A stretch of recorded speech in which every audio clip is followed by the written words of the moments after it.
Assalamualaikum, kumaha damang sampurasun good people. Sarang wilajeng supi ke channel Abdi, saya BDT dari Borneo Sabah akan menemani kawan-kawan semua dalam episode reaction kali ini. Terima kasih buat kawan-kawan yang sudah klik dan menonton video ini. Saya hargai kawan-kawan semua, dan video hari ini guys adalah daripada Karuhun Nusantara. Dan judul daripada video ini adalah 9 Ratu Gaib yang memiliki kekuatan sakti di Nusantara. Itu judul daripada video yang akan kita buat reaction hari ini guys. Jadi kita tahu kalau Indonesia itu tidak lari dan sinonim dengan mistik ataupun sejarah-sejarah yang luar biasa gitu. Jadi hari ini kita akan nonton video ini. Video ini nanti link asli dia saya letak di description box di bawah lah buat kawan-kawan semua untuk simak dan subscribe channel yang saya react ini. Moga kawan-kawan yang menonton hadir di dalam video ini berada dalam keadaan yang sehat, selalu dimurahkan rezeki, dipermudahkan segala urusan dunia dan akhirat. Amin ya rabbal alamin. Tanpa buang-buang waktu good people, sama-sama kita nonton isi kandungan daripada video ini seperti apa. Let's go. 1, 2.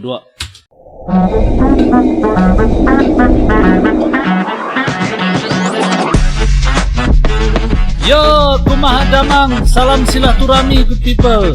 Ojo lali di subscribe yo channelku. Indonesia memiliki beberapa sosok ratu kerajaan gaib yang dipercaya memiliki kecantikan dan kesaktian yang luar biasa. Dalam kisah-kisah mistis, mereka diyakini mendiami beberapa wilayah di Indonesia. Ada apa wilayah ini Laut semua Selatan, guys? ada pula yang memiliki kekuasaan di laut bagian utara dari Laut Jawa. Penasaran siapa saja sosok-sosok perempuan ini? Simak kisah mereka dalam video berikut. Nyi Pelet adalah tokoh dalam mitologi Jawa yang dikenal sebagai wanita cantik yang memiliki kekuatan untuk memikat hati pria. Konon, ia memiliki ilmu pelet yang sangat kuat dan mampu membuat siapa saja yang terkena peletnya menjadi takluk pada kehendaknya. Namun, kecantikan dan kekuatannya tersebut tidak membuat Nyi Pelet bahagia. Ia merasa kesepian dan tidak memiliki teman karena takut akan kekuatannya. Suatu hari, ia bertemu dengan seorang pria yang jatuh cinta padanya tanpa terkena peletnya. Pria tersebut membuktikan bahwa cinta sejati tidak memerlukan ilmu pelet. Nyi Pelet pun merasa bahagia dan menyerahkan ilmunya pada pria tersebut. Legenda Nyi Pelet juga sering dikaitkan dengan tempat-tempat tertentu seperti Goa Walet di Gunung Ciremai. Goa Walet di Gunung Ciremai guys. Nyi Blorong adalah sosok dalam mitologi Jawa yang dikenal sebagai panglima perang terkuat Kanjeng Ratu Kidul. Ia digambarkan sebagai wanita cantik dengan tubuh manusia dari pinggang ke atas dan tubuh ular dari pinggang ke bawah. Nyi Blorong memiliki kesaktian luar biasa dan pengikut berbagai macam makhluk halus. Menarik guys. Konon, ia ditugaskan untuk menyesatkan manusia agar terjerumus pesugihan dan menjadikan manusia budak-budaknya yang taat. Nyi Blorong tampil mengenakan berwarna hijau dengan rajutan emas. Kain panjang berwarna emas tersebut konon merupakan perwujudan sosok aslinya, yaitu ular raksasa. Menurut legenda, Nyi Blorong dipercaya dapat mendatangkan kekayaan bagi orang yang tertarik mengajaknya untuk bersekutu. Setiap kedatangan Nyi Blorong, ia akan meninggalkan kepingan-kepingan emas di tempat ia menemui orang yang menjalin hubungan dengannya sebagai imbalan. Emas tersebut konon sebenarnya merupakan sisik-sisik tubuhnya. Pesugihan dengan Nyi Blorong dipercaya membutuhkan tumbal arwah manusia pengikutnya. Saat ajal, arwah pengikutnya itu akan menjadi bagian dari penghuni keraton gaib Laut Selatan untuk selamanya. Selain itu, dalam jangka waktu tertentu, Nyi Blorong juga meminta tumbal nyawa untuk menambah jumlah prajurit serta meningkatkan kecantikannya. Bikin takut guys. Nyi Calon Arang adalah tokoh dalam mitologi Jawa dan Bali yang dikenal sebagai janda penguasa ilmu hitam. Konon, ia sering merusak hasil panen para petani dan menyebabkan datangnya penyakit. Nyi Calon Arang memiliki seorang puteri bernama Dia Ayu Ratna Manggali, yang meskipun cantik, tidak dapat mendapatkan seorang suami karena orang-orang takut pada ibunya. Karena kesulitan yang dihadapi puterinya, Nyi Calon Arang marah dan ia pun berniat membalas dendam dengan menculik seorang gadis muda. Gadis tersebut ia bawa ke sebuah kuil untuk dikorbankan kepada Dewi Durga. Hari berikutnya, banjir besar melanda desa tersebut dan banyak orang meninggal dunia. Penyakit pun muncul. Raja Airlangga mengetahui hal tersebut kemudian meminta bantuan penasehatnya, Empu Baradah, untuk mengatasi masalah ini. Empu Baradah lalu mengirimkan seorang muridnya bernama Empu Bahula untuk dinikahkan kepada Dia Ratna Manggali. Keduanya menikah besar-besaran dengan pesta yang berlangsung 7 hari 7 malam. 7 hari 7 pun malam kembali normal. Nyi Calon Arang mempunyai sebuah buku yang berisi ilmu-ilmu sihir. Pada suatu hari, buku ini berhasil ditemukan oleh Empu Bahula yang menyerahkannya kepada Empu Baradah. Saat Nyi Calon Arang mengetahui bahwa bukunya telah dicuri, ia menjadi marah dan memutuskan untuk melawan Empu Baradah. Dalam mitos yang berkembang, Nyi Calon Arang digambarkan sebagai sosok perempuan yang sangat kuat dan sakti mandraguna yang menyembah Dewi Durga dan bisa berubah menjadi leak. Keren, no? Nyi Gadung Melati adalah sosok dalam mitologi Jawa yang dipercaya sebagai penjaga gerbang Gunung Merapi. Menurut kepercayaan Jawa, Nyi Gadung Melati memiliki tugas untuk memelihara kehijauan tanaman di lereng Merapi. Selain itu, ia juga dipercaya sebagai pemimpin makhluk halus di Gunung Saya Merapi. suka dengar yang Konon, kayak gini, bila Nyi guys. Gadung Melati hadir dalam mimpi masyarakat lereng gunung, maka hal ini menandakan bahwa Gunung Merapi akan meletus. Dalam mitos yang berkembang, Nyi Gadung Melati merupakan sosok perempuan cantik yang sudah janda. Ia diyakini memberikan kesuburan dan alam yang hijau di lereng Merapi. Sebelum meninggal, Nyi Gadung Melati hidup bersama anak sematawayangnya. Suatu ketika, ia meminta anaknya untuk mengambilkan air di sebuah sumur. Namun, anaknya malah mengambil air dari sungai yang jauh. Karena merasa dikhianati oleh anaknya, Nyi Gadung Melati pun mengutuk anaknya menjadi seekor ular. Sejak saat itu, ular tersebut dipercaya sebagai penjaga gerbang Gunung Merapi. Wah, sebuah ambil air Nyi saja. Sari adalah sosok dalam mitologi Jawa yang dipercaya sebagai penguasa laut utara Pulau Jawa, khususnya di Nyi utara Roro Kidul. Pekalongan. Ia juga dikenal dengan julukan Dewi Lanjar. Menurut Sama kan? kepercayaan masyarakat Pekalongan, Nyi Lanjar Sari memiliki keraton gaib yang berada di pantai Pekalongan, di sebelah Sungai Selamaran. Saya Nyi ingat. Lanjar Sari digambarkan sebagai sosok wanita cantik dengan tubuh manusia dari pinggang ke atas dan tubuh ular dari pinggang ke bawah. Ia memiliki kesaktian luar biasa dan pengikut berbagai macam makhluk halus. Menurut legenda, Nyi Lanjar Sari Nyi Lanjar memiliki sama hubungan Nyi darah Roro dengan Ratu Kidul sama apa? penguasa laut Tidak, selatan bahkan. Jawa. Saya rasa Versi tidak lain lah. menyebutkan bahwa Nyi Lanjar Sari sebenarnya adalah Rantam Sari yang merupakan istri Raden Bahu. Jika ditarik garis keturunan, Cantik kok. ia adalah Nawangsi, adik dari Nawangwulan yang juga Ratu Kidul di pantai selatan Jawa. Nyi Lanjar Sari kerap dikaitkan dengan berbagai peristiwa-peristiwa misterius di pantai utara. Orang-orang Pekalongan juga mengaitkan Dewi Rantam Sari dengan Dewi Lanjar. Dewi Sri adalah sosok dalam mitologi Jawa yang dipercaya sebagai Dewi Padi dan Dewi kesuburan. Padi. Ia juga dikenal sebagai Dewi Sri Laksmi dalam agama Hindu.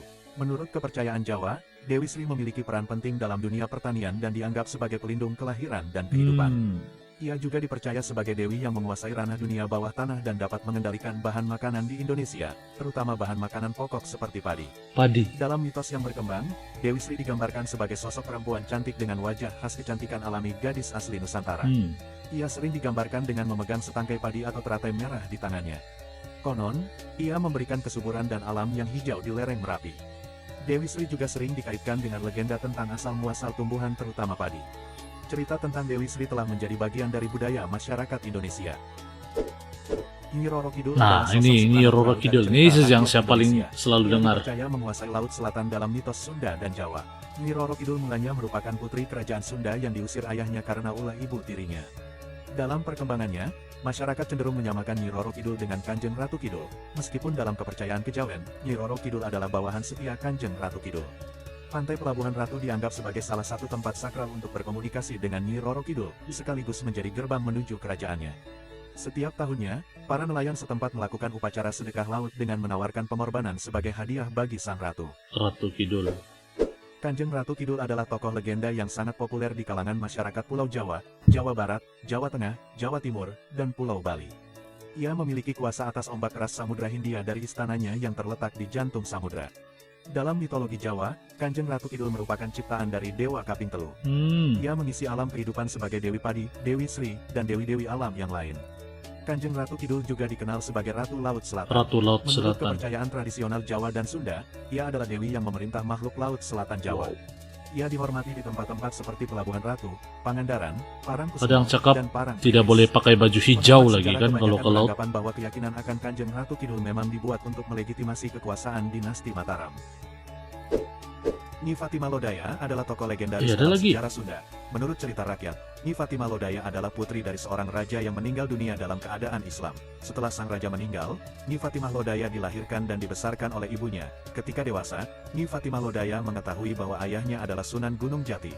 Ia kemudian berlayar ke Cirebon untuk mencari Sunan Gunung Jati.